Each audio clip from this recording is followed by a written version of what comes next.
She posted, "When your boyfriend's apartment is so small you can barely breathe, weary face. My small apartment was a 2,000 square foot loft in Manhattan." I commented, "Feel free to find more space elsewhere." Then I changed the locks and put her boxes in a storage unit. When she realized elsewhere meant a studio in Queens she could actually afford. I'm 34, male, a real estate developer in Manhattan.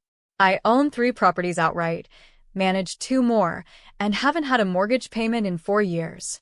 I say this not to brag, but because it matters. It matters a lot for what happened. My girlfriend and I had been together for 2 years. She was 29, worked in marketing, made decent money, around $70,000 a year. When she moved in 8 months ago, I told her straight up, "You cover your personal expenses, I cover the apartment." She agreed. No hesitation. No negotiation. The apartment she moved into was a 2,000 square foot loft in Tribeca. Exposed brick. 14-foot ceilings. Floor-to-ceiling windows overlooking the Hudson.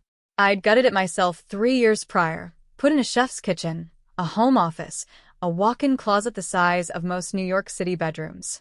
It was, by any objective measure, one of the nicest apartments in Lower Manhattan. She knew this when she moved in. She knew this every single day she lived there, which is what made the post so breathtaking. I found it on a Tuesday morning. She'd left early for work, and I was scrolling through Instagram with my coffee when it popped up on my feed. She'd tagged our neighborhood. She'd tagged our building. And the caption read, "When your boyfriend's apartment is so small you can barely breathe, weary face, manifesting my dream space this year, folded hand sparkles." There was a photo attached. She'd taken it from the corner of the living room, angled in a way that made the space look cramped. She'd staged it. I could tell because the throw pillows from the couch were stacked on the floor, a few boxes were pulled out from the storage closet and left open, and the curtains were drawn to cut out the view of the river. The view that makes people stop mid-sentence when they first see it. She'd staged a photo to make my 2,000 square foot Tribeca loft look small. I sat with that for a moment. Just sat with it. Then I scrolled the comments. 43 of them. Her friends were validating her. Asterisk girl, you deserve so much better. Asterisk asterisk, a queen needs a palace crowned. Asterisk asterisk, manifesting a penthouse for you, babe. Asterisk one comment from a guy I didn't recognize said, "I've got space smirking face," and she'd liked it. She'd liked it. I put my phone face down on the counter. I finished my coffee. I went to my home office and I opened my laptop. And I did 3 things before she got home that evening. The first thing I did was call my attorney. Not to panic. Not to vent. I called him the same way I call him when I'm closing on a property. Calm, methodical, purposeful. I explained the living situation. She wasn't on the lease. She wasn't on any utility accounts. She had no legal claim to the apartment under New York tenancy law because she'd never paid rent, had no rental agreement, and had been there under 8 months. He confirmed what I already knew. She was a guest. A licensee. And a licensee's right to remain on the property could be revoked. How quickly? I asked. Technically, immediately, he said. But give her written notice. Keep it clean. The second thing I did was call a locksmith. The third thing I did was scroll back to her Instagram post and leave one comment. Asterisk, feel free to find more space elsewhere. Asterisk, I didn't explain it. I didn't add an emoji. I just posted it, closed the app, and went back to work. She called me at 2 p.m. Did you just comment on my post? I did. What does that even mean? It means exactly what it says. There was a pause. Then her voice shifted, that particular shift I'd heard before when she was recalibrating, deciding which angle to come at something from. "You're being dramatic," she said. "It was just a joke. The locksmith arrives at 5, I said. "I'll have your boxes packed and in a climate-controlled storage unit downtown. I'll text you the address and the access code." Another pause. Longer this time.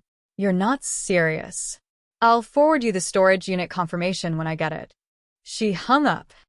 I want to be clear about something. This wasn't just about one Instagram post. That post was just the moment the needle finally broke the skin. For the past 3 months, she'd been doing something I could only describe as a slow, deliberate campaign to make me feel like I wasn't enough. It started small, comments about how our coworker's boyfriend had just bought a bigger place in the West Village.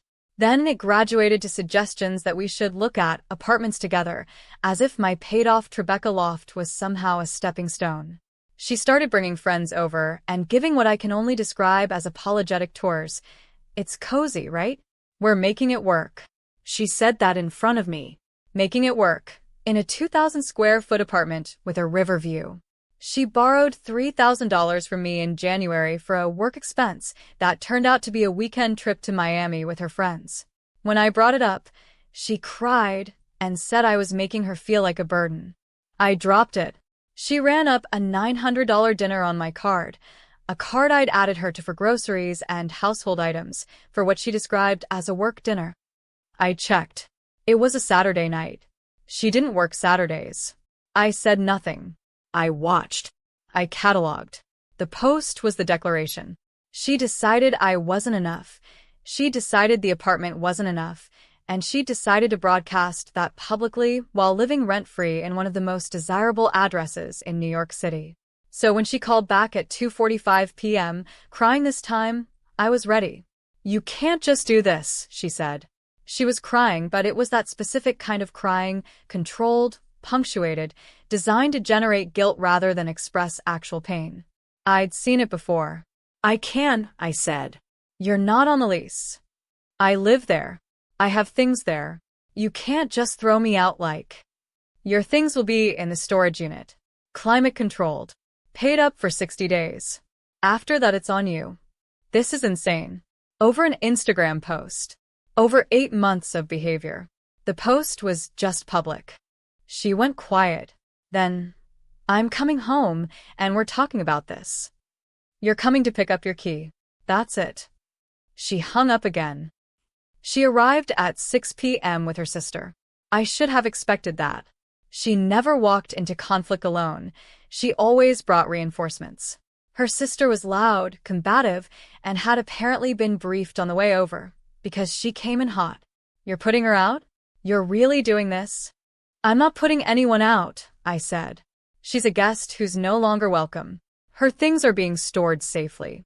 She has 60 days to collect them. She lives here. She has rights. She has no lease, no rental agreement, and has never paid rent. Under New York law, that makes her a licensee. My attorney has already confirmed this."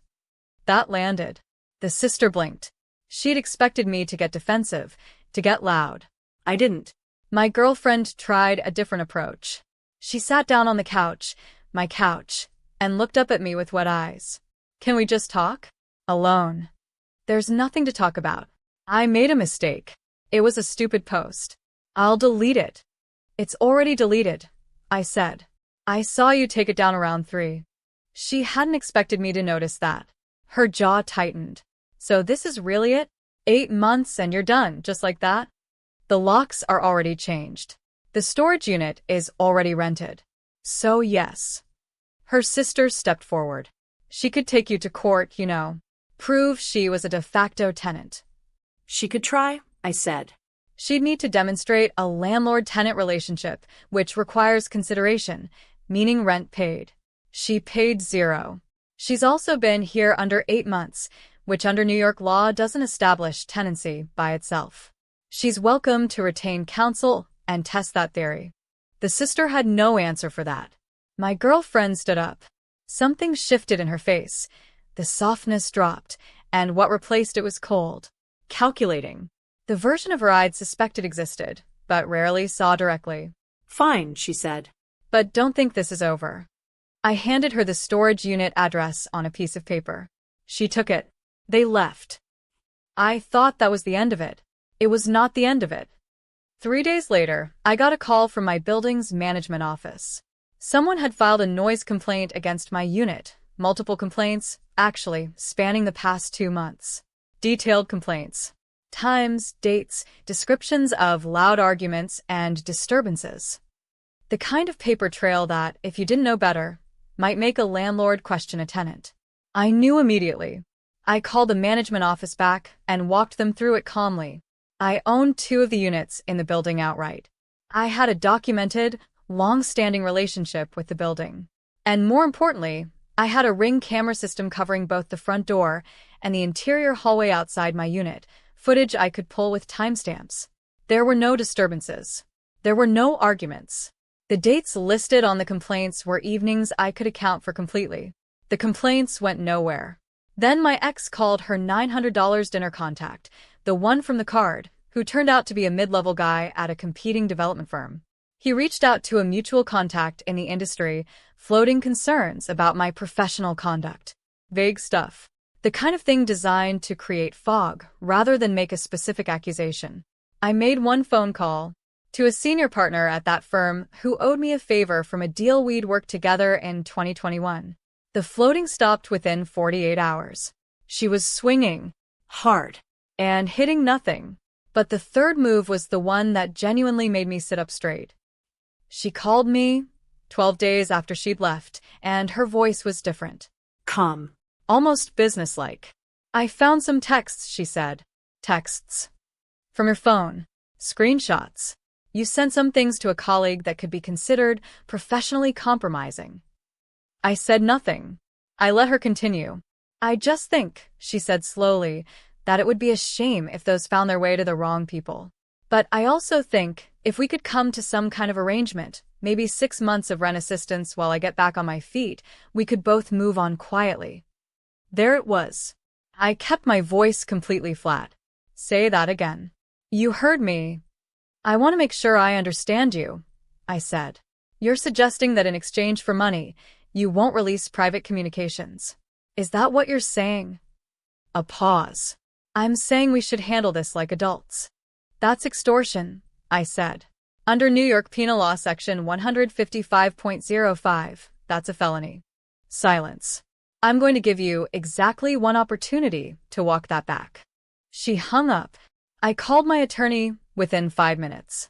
I told him everything, the noise complaints, the professional smear attempt, and the phone call, word for word, as best I could recall it. He asked me one question. Did you record it? New York is a one-party consent state for recorded conversations. I had, in fact, hit record on my second phone the moment her voice came through with that new, calm register. Something about the tone had triggered instinct. Send it to me tonight, he said. I did. By the next morning, he had a formal letter drafted and sent to her last known address, her mother's house in New Jersey, which I'd found without much effort.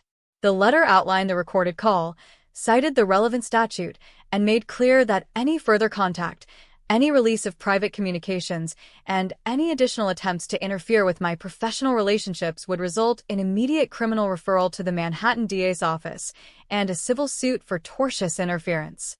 She didn't respond to the letter, but her mother called me.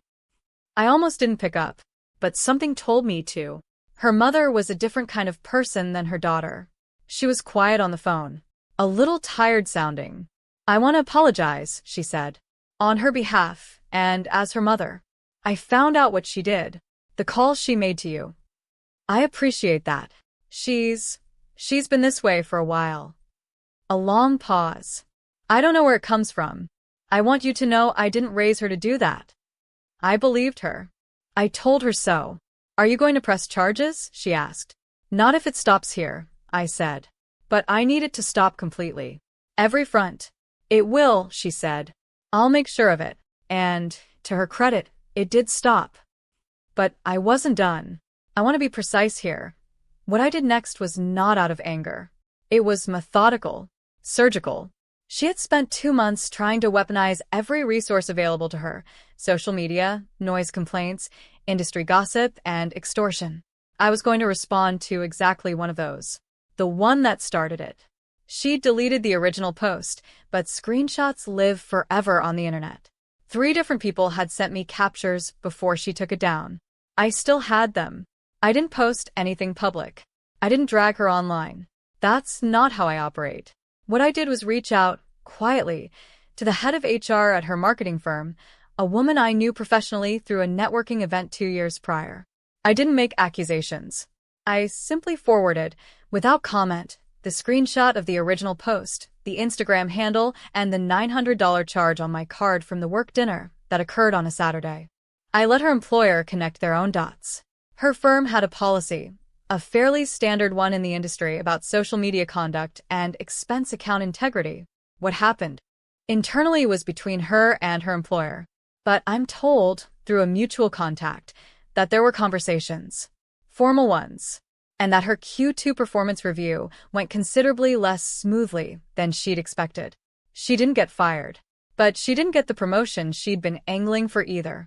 The one she'd mentioned casually 3 times in the last month we were together. The one she thought was locked up. It wasn't. The storage unit I'd paid for expired after 60 days. She'd picked up about half her things. The rest, a designer bag I recognized, some shoes, a few framed prints, sat in the unit past the deadline.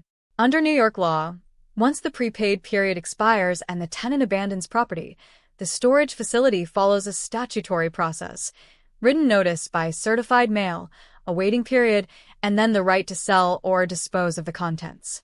I didn't have to do anything. I just didn't renew the payments.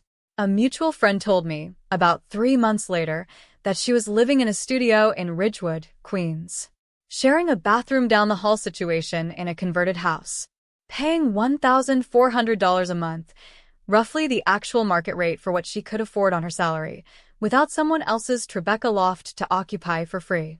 I genuinely hope she's doing fine. But I also hope, every single morning when she gets up in that Ridgewood studio and looks at the walls, she thinks about the floor-to-ceiling windows she had, the river view she had, the 2,000 square feet she had, and exactly what she chose to do with it. Here's the thing nobody tells you about being the person who gets taken advantage of slowly. It doesn't feel like one big betrayal. It feels like 100 small ones, each small enough to rationalize, each one building a little more weight on a scale you're pretending isn't tipping. The Post cracked it open because it was public. Because she'd taken something I'd built, something I was genuinely proud of, and dressed it up as a grievance for strangers to validate. She'd made me into a supporting character in a story where she was the underappreciated lead. I wasn't angry about the Post. I was done tolerating what the Post represented. There's a version of this story where I'm the villain, where I'm the cold, calculated guy who threw out his girlfriend and then systematically dismantled her professional leverage. I've seen that version in the comment sections of stories like mine. But here's what I know. I gave her a home. I covered every shared expense. I gave her a $3,000 loan I never asked back for. I was quiet when I should have spoken up, patient when the math didn't add up, and generous in ways that got reframed as inadequacy. And when she decided to go to war, she brought extortion to a conversation I'd been trying to exit cleanly. The loft still looks the same. The curtains are open again. The river is still there. Some mornings I sit with my coffee by those floor-to-ceiling windows and I think about the photos she staged, the boxes pulled out, the pillows on the floor, the view deliberately blocked, and I think about how much energy it takes to be that ungrateful. Then I finish my coffee and I go back to work. If this story hit different, subscribe, because apparently some people need a Tribeca River view and a wake-up call before they learn what they had.